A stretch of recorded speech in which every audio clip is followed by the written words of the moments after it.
Кыргызстанда жыл башынан бери айрым товарлардын баасы дээрлик 15-20% чейин жогорулады. Кыска мөөнөттүн ичинде суу майдын баасы 2 эсеге кымбаттады. Ал эми күйүүчү майдын баасы асман чапчып калды. Эмне үчүн баалар көтөрүлүп жатат? Кымбатчылык качан бүтөт? Дал ушул видеодо татаал жагдайды талдап беребиз. Тааныш балгыла, бул Базарбай. Ал дем алыш күн сайын азык-түлүк алыш үчүн базарга жөнөйт. Ал керектүү оокаттардын тизмеги менен жума сайын бирдей суммада акча алып чыгат. Бирок акыркы 3 айдын ичинде Базарбайдын баштыгы бөксөрө баштады. Анткени акчасы тизмекте көрсөтүлгөн азык-түлүктөрдү сатып алууга жетпей калууда. Келгиле, эсептеп көрөбүз. Мисалга картошка. Ачыгын айтканда бул азыктын баасы өткөн жылдан тартып эле тынымсыз өсүп келген. 2020-жылы анын баасы дээрлик 43% жогорулаган. Азыр деле токтой элек. Январь айында Бишкекте картошканын 1 килограммы 28-30 сомго чейин жетчү. Ал эми апрель айынын башында 35 сомду түздү. Тактап айтканда дагы 20% жогорулады. Ал эми Базарбай болсо акчасын жеткириш үчүн мурункудай 10 килограмм эмес 8 килограмм картошка алууга аргасыз.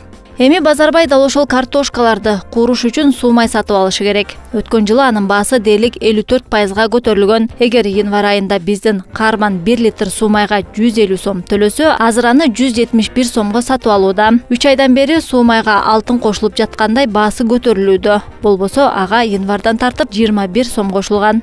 Баштыгыбызды толтурууну улантсак, жумуртка. Өткөн жылы анын баасы 35% көтөрүлгөн. Үстүбүздөгү жылы 3 айдын ичинде дагы 10% кошту.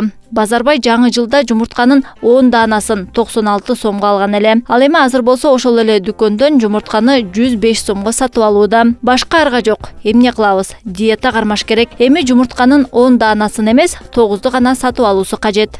Эми дал ушул күйүттү кант менен басайын десе, кашайып анын баасы дагы кымбаттап кетти. Январь айында 1 килограммы 54 сом турса, азыр 66 сомду чапчайт. Калькуляторду алып эсептеп көрсөк, сахардын баасы 22% жогорулаптыр. Мындан улам 1 килограмм эмес, бюджеттен чыкпаш үчүн 810 грамм сатып алыш керек. Эч нерсе эмес. Базарбай сабырдуу болгону үчүн көңүлү деле чөккөн жок. Эми кантты көп колдонсо ден соолукка зыян деп өзүн сооротуп койду. Мейли эми Базарбай канчок күн кечире алат дейли. Бирок этсиз жашай албайт да. Мындан улам койдун этин сатып алыш керек. Жаңы жыл алдында анын баасы 400 сом болчу. Бул акча эми 1 килограмм эт алууга жетпейт. Анткени анын баасы 440 сом турат. Бул жерде Базарбайдын ачуусу келген эп. Анткени койлор бизге импортталбайт. Өзүбүздө эле союлган койлорда. Бирок эмне кылат? Айла жок этти 100 грамм азыраак алууга туура келет. Болду эми азык-түлүктү автоунаага салып май куюп үйгө жөнөш керек. Бирок биздин каарман май куюучу бекетке келсе дагы асман чапчыган баалар күтүп туруптур. Эгер январь айында бензиндин баасы 35 сом болсо, эми анын 1 литри 47,5 сомго көбөйдү. Дароо эле баасы 30% жогорулап кетти. Өкүнүчтүүсү Базарбайдын айлык маянасы ордунан козголгон жок. Айла жок. Базарбай капчыгында калган тыйынга бензин куйдуруп алды. Бирок ал бензин эми 1 айга эмес, болгону 21 күнгө жетип калат. 9 күн жөө жүрүшү керек болот. Бул деле бир четинен пайдалуу. Ден соолугун бекемдей алат. Эмне үчүн мындай кырдаал жаралып жатат? Эмнеге Базарбай мурункудай эле маянасына азыраак жеп, ичип, жөө жүрүшү керек болот? Баалардын жапырт өсүшүнө бир катар себептер бар. Биринчиден пандемия. Иштегендер аз. Мындан улам өндүрүш дагы азайган, чек аралар жабылып, импорт төмөндөп, өлкөлөр ортосундагы соода саттык кыскарды.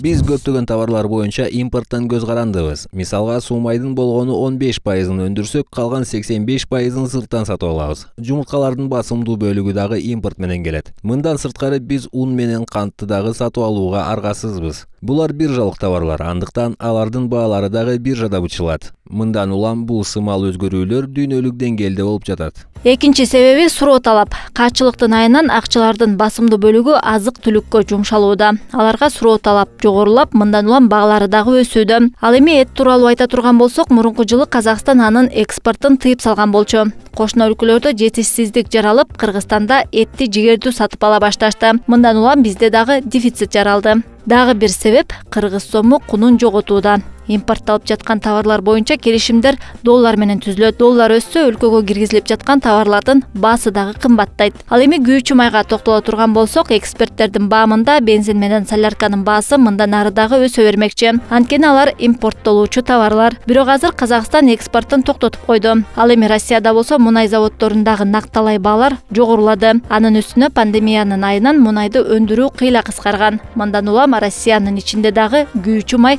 тартыш абалга кептелди. Баалардын өсүшү качан токтойт? Суроого так жооп жок. Экономикалык каатчылык дагы көпкө созулат өңдө. Баалардын өсүшү тууралуу сиз кандай ойдосуз? Кымбатчылык маалында сиз эмнеден баш тарттыңыз? Оюңузду комментарийге жазыңыз.